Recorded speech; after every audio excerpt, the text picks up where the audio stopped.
మనం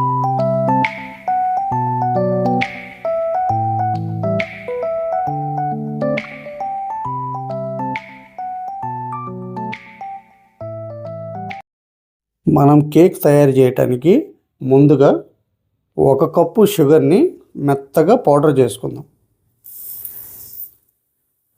ఇలా మెత్తగా గ్రైండ్ చేసుకుంటే మనం బీట్ చేసినప్పుడు షుగర్ అనేది త్వరగా కరుగుతుంది.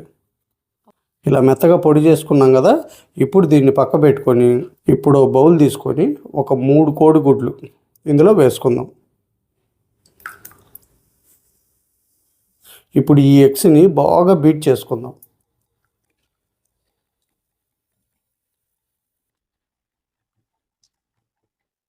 ఇలా బీట్ చేసుకున్నాం కదా, ఇప్పుడు ఇందులో మనం ముందుగా గ్రైండ్ చేసుకున్న ఈ షుగర్ని వేసేసుకుందాం.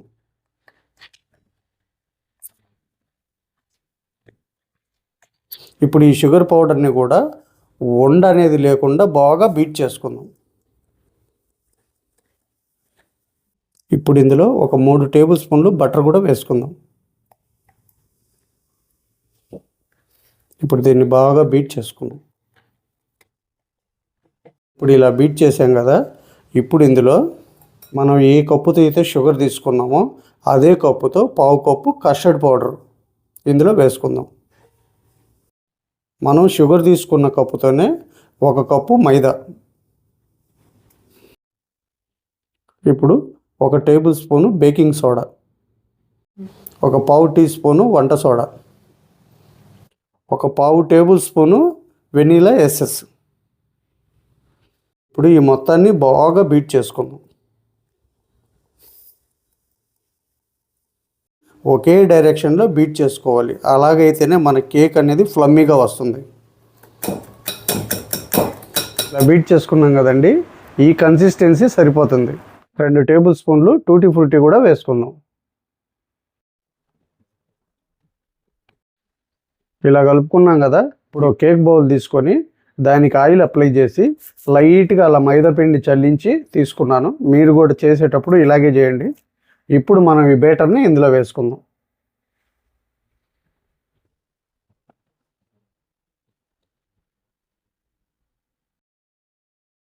మీ దగ్గర బటర్ పేపర్ ఉంటే బటర్ పేపర్ వేసుకోండి, అప్పుడు ఆయిల్ పిండి వేయాల్సిన అవసరం ఉండదు. ఇప్పుడు ఒకసారి బౌల్ని ట్యాప్ చేద్దాం, లేదంటే ఇలా పుల్ల పెట్టేసి ఇలా అనేయండి, ఎక్కడైనా ఎయిర్ బబుల్స్ ఉంటే వెళ్ళిపోతాయి.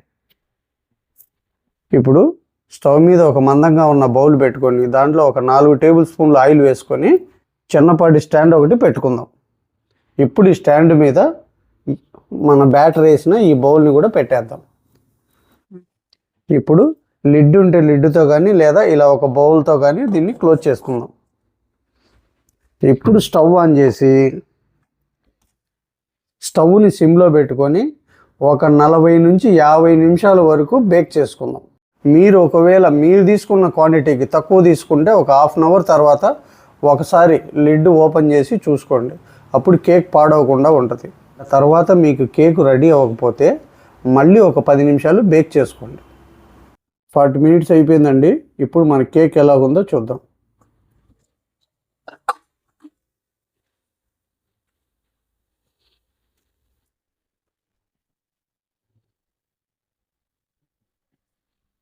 చూశారు కదా, ఈ స్టిక్కు అంటుకోలేదంటే కేక్ రెడీ అయిపోయినట్టు లెక్క.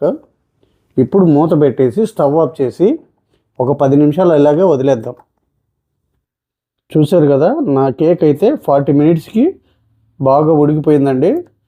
ఇది ఓవెన్ కాదు, మన స్టవ్ మీద కాబట్టి ఇక్కడే జాగ్రత్తగా ఉండాలి. ఇప్పుడు అయిపోయిందండి, బౌల్ చల్లారింది కదా, ఇప్పుడు కేక్ సపరేట్ చేసుకుందాం.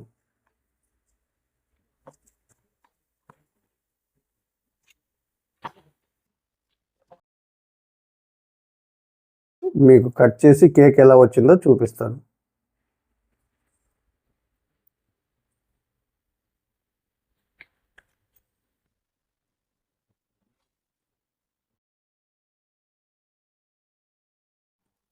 చూశారు కదా ఎంత ఫ్లమ్మీగా వచ్చిందో. మీరు కూడా నేను చేసిన ప్రకారం ఒకసారి ట్రై చేసి అది ఎలా వచ్చిందో కామెంట్ సెక్షన్లో చెప్పండి. ఈ వీడియో కనుక మీకు నచ్చినట్లయితే ఒక లైక్ చేయండి, షేర్ చేయండి, మన ఛానల్ని సబ్స్క్రైబ్ చేసుకోండి. మళ్ళీ ఒక మంచి రెసిపీతో మీ ముందుకు వస్తాను. Thank you.